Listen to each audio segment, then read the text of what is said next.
Hey guys, thanks for joining us here at Salty Ginger Talk. If you're a returning listener, it's great to have you back. If you're new to the channel, we're really glad you joined us. Hope you like what you hear. So today we're going to talk about a skill that great leaders and great communicators have, and that is listening. Active listening. We're going to teach you how to hear what others say in difficult conversations, and we're going to teach you to hear what matters in difficult conversations. So many of us don't focus on this skill, and it's terribly important. It separates great leaders, great communicators, great relationship builders from other people. Great relationship builders and leaders make other people feel heard, and they do that by listening. We're going to teach you how to do that today. So let's just jump in to our episode from there. So most people think that they're good listeners. They are not. I can guarantee you that. They're just quiet while they're waiting to talk. That is not the same thing as listening. And that mistake is why so many difficult conversations escalate instead of getting resolved, why they damage relationships, and why they end with frustration instead of progress. Today, we're going to talk about how to listen effectively, especially when it's the hardest to do, when emotions are high, when egos are involved, and the conversation actually matters. Not passive listening, not people pleasing. That's not what we're talking about.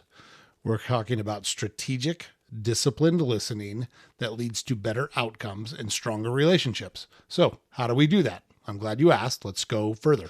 Why listening breaks down under stress. That's the first topic we're going to cover. Why is it hard to listen when things get stressful? When a conversation gets difficult, your brain shifts gears. Neuroscience shows that emotional stress activates, we talk about it a lot on this channel, the amygdala. The amygdala is where fight or flight reactions happen. Logical reasoning in the prefrontal cortex goes offline. Your brain prioritizes self-protection over understanding. And so we've got to train our brain to react differently. But it's that reason, the engagement of the amygdala and the disengagement of the prefrontal cortex that happens in tough conversations that causes you to interrupt people when they're talking, that causes you to mentally rehearse your responses while they're making their statements, and why you're listening for flaws instead of meaning or intent. Effective listening is not natural under stress. We've got to train ourselves to do it. It's a skill we have to learn. So how do we learn it? Number one is to regulate yourself before you listen. You cannot listen well if you are emotionally hijacked or triggered. Studies on emotional regulation show that psychological calm precedes cognitive clarity. So we've literally got to calm our mind down before we can think clearly. Practical tools to do this include breathing. We talk about breathing a lot. Slow your breathing down, 4 to 6 seconds per breath. Take a deep breath in through the nose, out through the mouth. Drop your shoulders. Loosen all your muscles in your body, your fingers, your wrists, your forearms, your jaw. Unclench all of those muscles. You will subconsciously, if you check, you'll find that subconsciously when you're in tense or tight situations, all of those things, wrists, fingers, elbows, forearms, shoulders, neck, jaw, all start to tighten up and tense up.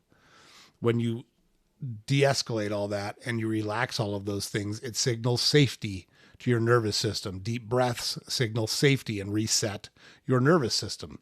If you don't regulate yourself first, you're not listening, you're defending, you're in defense mode.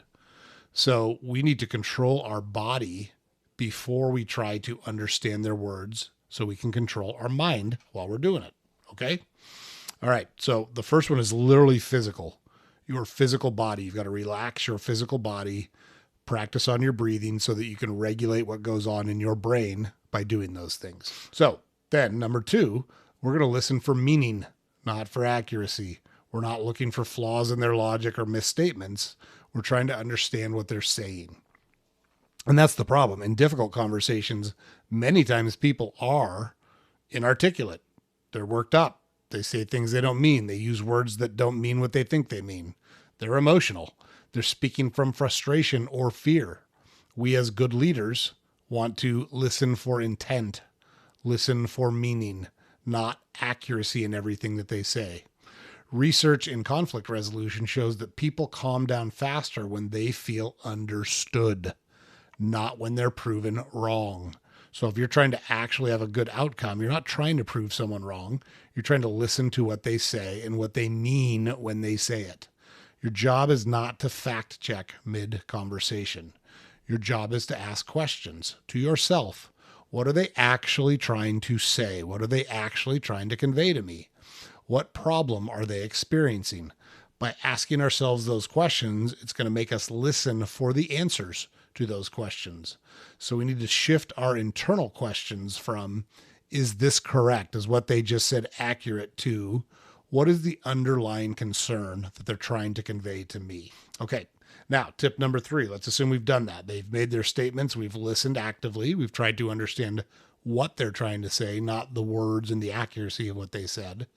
And we need to reflect before we respond. We need to think before we respond. One of the most powerful listening tools is reflective listening. So that means briefly summarizing what you just heard without adding judgment, without adding context, without adding rebuttal. Literally recap what you heard them say. For example, what I'm hearing you say is that you feel overlooked and frustrated. Do I have that right? Very unemotional, very straightforward. You're recapping what you just heard. Psychological studies show that reflection lowers defensiveness and increases cooperation. It also forces you to actually listen instead of preparing your counterargument. So if you're getting ready to summarize something back, you're going to listen more closely, more intently than if you're forming your counterargument in your head while that person is talking. So it's a great way. Reflective listening. Pause, recap it back to them before you say anything. Okay? And even then, maybe we're not ready to respond yet. Maybe we need to ask clarifying questions, not as a trap, but as a way to understand fully what the meaning is and what they're trying to convey. Because questions can either heal and move us forward, or they can escalate and move us backward. So we don't want to ask questions like, why would you think that? Why would you think that? Why would you think that? All those, doesn't matter where you put the emphasis. It's not a good question. Don't you see how that sounds? Those are not good statements. Those are not good questions to ask someone. It makes them defensive. Instead, we're going to ask curiosity-based questions. Can you help me understand what led you to that? What does a good outcome look like for you? Those are curiosity-based questions. That shifts the conversation from combative, I'm going to rebut what you just said to me, to collaborative. I want to understand better what you're looking for so I can help you get there. Collaboration produces better outcomes than control, than telling people what to do, what to think, what to say. We want them to get to that spot on their own by asking those curiosity-based leading type questions. Okay. Now, we're going to separate emotions from solutions, and this can be difficult to do. People often want to be heard before they're helped. You may have, how often has this happened where someone's saying something and 10 seconds in, you're like, I know how to solve this. I don't know if that's happened to you, but that happens to me very frequently. That's not what people are generally looking for. They want to know you heard them, then they'll listen to your solution because they feel like you understand their situation. Studies in negotiation psychology show that premature problem solving increases resistance. It's one of the things I say in a negotiation. Almost never should you just accept the first offer, even if it's awesome, because the other side is going to feel like, hey, I left too much on the table. I didn't ask for a high enough price, or I agreed on too low of a price, whatever your scenario is. They want a little bit of back and forth to make sure that they feel like you've fully understood and fully heard their position and their concerns. So do this in order. Acknowledge emotion when you see it or when you feel it. Confirm understanding, then move to solutions. So what do I mean by that? Let's use an example. I understand why that would be frustrating. Let's talk about what we can do next. Skip step 1 and the conversation's going to stall. If you just go to, let's talk about what we can do next. You want to acknowledge, I understand why that would feel frustrating, right? So we've labeled the emotion, we've acknowledged the emotion, and now we're pivoting to solutions. That's what a good listener will do. Number 6, and I see this is the one I see the most. Don't hijack the conversation with your story. One of the fastest ways to break trust with people is to say, I know how you feel. I've been there. I've had the exact situation happen to me. Not a good place to be. Even if you mean well, all you're doing is shifting the focus away from them and back to you. Effective listeners resist the urge to one up or do what I call topper. I played baseball with a guy who we called topper because any story you had, he had a bigger story. If you hit 3 home runs, he hit 4 home runs in a game. If you lifted 200 pounds, he lifted 220 pounds. We called him topper. You don't want to be a one-upper, a topper. Don't relate too quickly. It feels fake. It feels ingenuine. It feels like you're just pandering to the person. And center themselves, right? We don't want to drag it back on us. We want to keep the focus on their issue, on their feeling, on their set of circumstances so we can help them work through it. Listening isn't about proving similarity. It's about making space for both of you to collaborate to solve issues together. All right. So how do we put all this into practice immediately? What do we do? This week, I want you to practice these in one difficult conversation. Pause before responding, like we talked about. That is so powerful. Even if you pause, even if you don't have anything to say, it gives the speaker, the person who just said things to you, it gives them the perception that you're pondering what they said, that you're thinking about what they said, that you heard what they said. Even 1 second changes the dynamic. I like the pause to be much longer than that personally. I like it to be 5, maybe 10 seconds. Reflect once before giving your opinion or your response. What I'm hearing is whatever you heard. Reflect it back to them to make sure you got it right. Plus, it reiterates to them, it drives home the point that you heard what they said and you listened. Ask one genuine clarifying question. Not a trap, not a lecture, a genuine question to get more information or to validate what you heard is what you heard correctly. And then name the emotion that you hear. That sounds frustrating. That sounds disappointing. That sounds stressful. That sounds like it would have been hard. We're going to work on those 4 things in one difficult conversation this week. These small moves will compound over time into trust, into bond, into collaboration. It will strengthen your relationships. This doesn't matter if it's a professional setting, doesn't matter if it's a personal setting. These techniques will work every single time.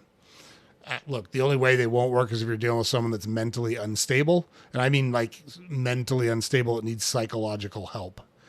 Other people, any normal, rational person will respond to these because they know you're listening. It will create collaboration between you and the person that you're talking to. Okay?